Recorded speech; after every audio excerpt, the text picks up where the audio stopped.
Assalamualaikum warahmatullahi wabarakatuh. Kembali lagi bersama kami di kajian online daily.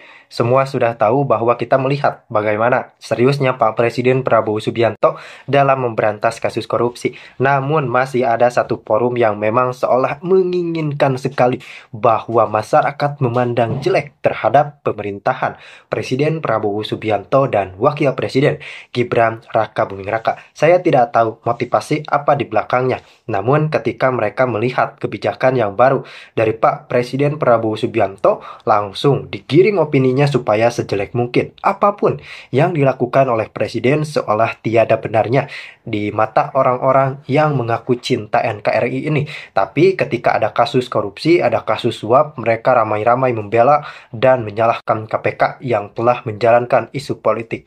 Ini jelas-jelas logika politik yang benar-benar harus diluruskan dan harus kita selamatkan rekan-rekan, karena jangan dibiarkan negara ini dikuasai oleh orang-orang yang memiliki hawa nafsu politik yang sangat-sangat bejat. Mereka seketika hening ketika ada pemberitaan yang mengatakan Prabowo Subianto berhasil membongkar skandal mega korupsi. Namun lucunya lagi, mereka seolah-olah dengan adanya kasus korupsi ini justru malah menyalahkan Pak Prabowo Subianto. Padahal Prabowo yang membongkar, Prabowo pula yang disalahkan. Tentu saja ini sangat tidak masuk akal, rekan-rekan. Termasuk ada beberapa pihak yang seolah menggiring opini, termasuk jangan dilupakan Indonesia gelap dan terus digaungkan, serta baru-baru ini pun terjadi demo revisi Undang-Undang TNI, dan tentu saja ini benar-benar membuat logika kita terguncang. Apa maksud dibalik demo ini? Sebelum lebih lanjut membahas dan lebih dalam mengupas informasi ini, langsung kita simak terlebih dahulu bagaimana perdebatan yang terjadi. Langsung kita saksikan. Harusnya ya semakin banyak BUMN ini terbongkar kasus-kasusnya, harusnya semakin positif yang kita melihat. Kenapa? Karena yang tadinya tidak dibongkar sekarang terbongkar. Dan saya berharap besok ini ya ada lagi BUMN yang terbongkar, ya ada para tikus-tikus yang tertangkap gitu. Tapi yang saya baca kok kenapa larinya negatif gitu Pak Ardi. Semakin banyak yang terbongkar kok semakin banyak yang negatif. Saya masih ingat ketika zaman Pak Jokowi itu ada di BUMN itu jargon yang bersih-bersih, ya. Di mana waktu itu Pak Erick Thohir juga sempat melaporkan ada beberapa BUMN yang diduga ya ada oknum-oknum di sana yang melakukan korupsi. Dan dalam bersih-bersih itu termasuk BUMN yang ternyata tidak jalan di tempat ya, sehingga dibubarkan. Termasuk kita melihat ada reformasi di dalam BUMN yang besar-besaran. Dan hari ini adalah bagian dari hasil itu Pak Karni. Di mana dari hasil bersih-bersih itu tiap tahun kita melihat ada aja BUMN yang terbongkar kasusnya. Setiap tahun kita melihat itu ada. Dan ini adalah bagian dari positif, hal yang positif. Kok kenapa saya melihat banyak sekali tudingan miring ya dengan adanya terbongkarnya kasus-kasus ini. Makanya saya bilang ini sesuatu yang bertentangan lah ya dengan apa yang harusnya kita lakukan. Kalau tidak terbongkar kok dianggap bagus gitu. Kalau terbongkar dianggap jelek. Ya, termasuk ada dorongan bagaimana Menteri BUMN dicopot karena karena banyak BUMN yang terbongkar lah saat ini ya. Dari tahun ke tahun terbongkar semakin banyak korupsi di beberapa BUMN. Bagus gak? Bagus. Artinya apa? Bersih-bersih yang waktu dilakukan zaman Pak Jokowi waktu itu sudah ada hasilnya. Termasuk kita juga tahu semua ya tahun 2022 itu pendapatan keuntungan dari BUMN itu tertinggi ya dalam sejarah. Dan ini kan hal yang positif. Sudah dalam keadaan Covid ya, sudah ada yang korupsi ketahuan, tapi masih untung. Artinya kan setuju bahwa negara ini negara kaya, tapi ada pihak-pihak yang memainkan kesempatan, memanfaatkan kekuasaan. Nah ini harus kita dorong. Makanya kemarin ketika Pak Ahok itu bicara, saya sangat sayangkan. Saya salah satu orang yang mendukung Pak Ahok gitu waktu beliau jadi komisaris utama gitu. Kok nggak dibuka gitu? Padahal waktu itu Pak Erick Thohir pun belak-belakan melaporkan beberapa BUMN yang terindikasi ada korupsi. Nah ini kok nggak dibuka gitu waktu itu. Tapi nggak apa-apa. Saya berharap Pak Ahok walaupun sudah dibuka di BUMN, memiliki data itu ya dibuka, dikasih ke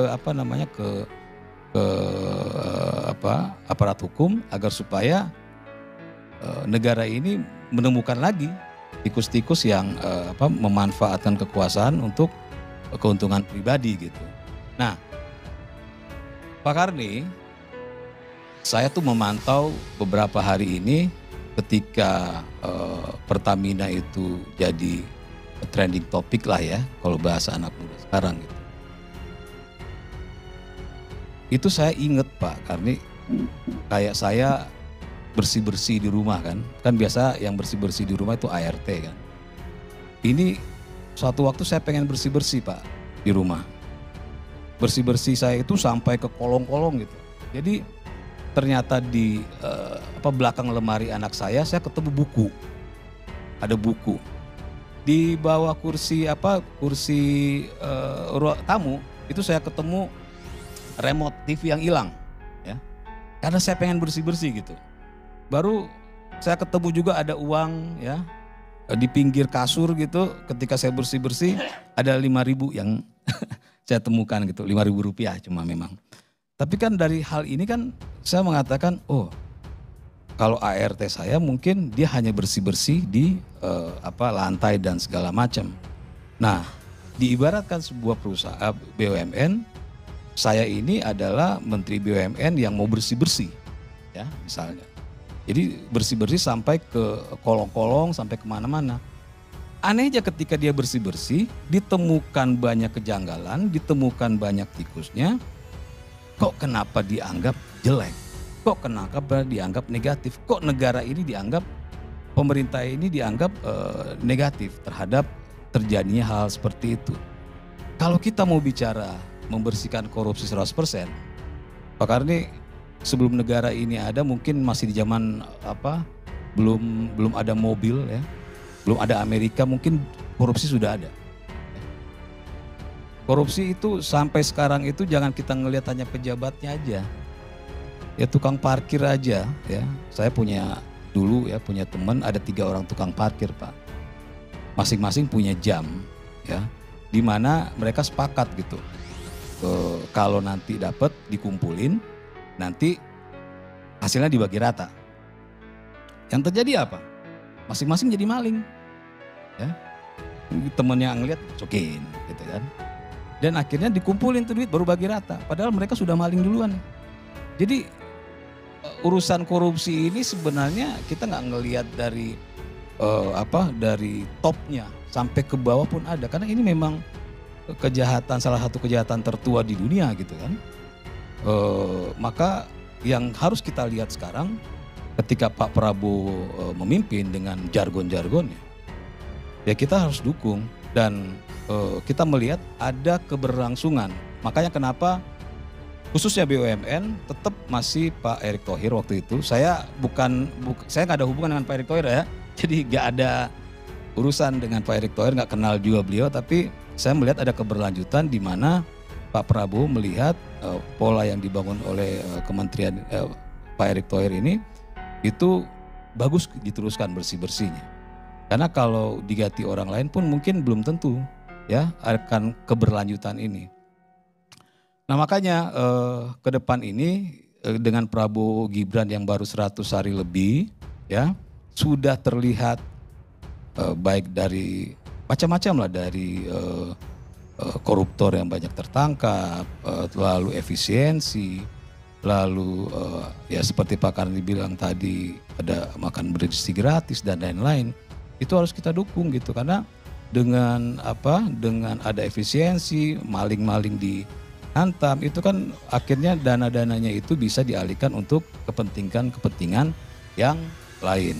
Dan tentu kepentingan yang lain itu pun tetap harus kita diperhatikan atau dipantau, karena bisa jadi korupsi baru, sarang korupsi baru.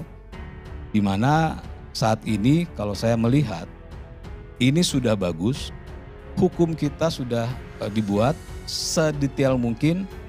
Masalahnya kan sekarang ini adalah tinggal nyalinya. Ya. Nyalinya mau undang-undang kita buat sebagus mungkin, kalau nyalinya, eksekusinya yang ada, eksekutornya nggak punya nyali, nggak akan ada gunanya. Kita saat ini ya harus berbangga lah, karena undang-undangnya, aturannya sudah ada, dan kayaknya nyalinya sudah mulai terlihat ada Pak. Itu dulu sebentar. Terima kasih.